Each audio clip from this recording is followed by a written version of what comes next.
the overflow channel of the Masinga Dam. We've just seen Catherine in the west of the hilly highlands that make up central Kenya. That's where there's been torrential rain in the last couple of weeks. We've had flash floods in Nairobi, killing dozens of people.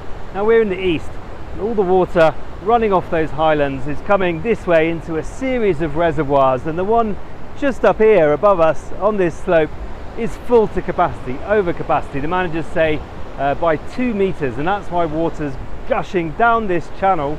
It's one of a series of several dams. The government spokesperson says all of them are now full, overfilled, and all of this water runs down into the Tana River. It's the longest river in Kenya, and it sweeps through the plains of eastern Kenya, through a couple of key towns, through dozens of villages in which live thousands of people who farm on the riverbanks, and it's these people who the government has said need to evacuate immediately.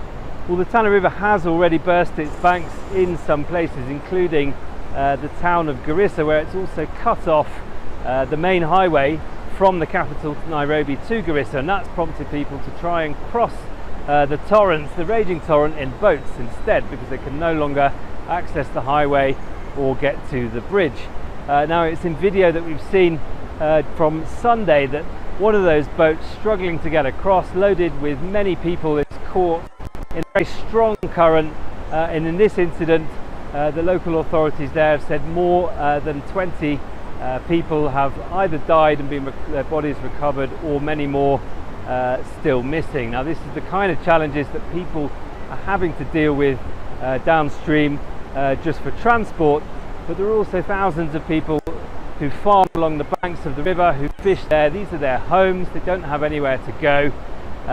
We visited those places just at the end of last year when they suffered from flooding following torrential rains, and that came off the back of one of the worst droughts that the region had seen in decades.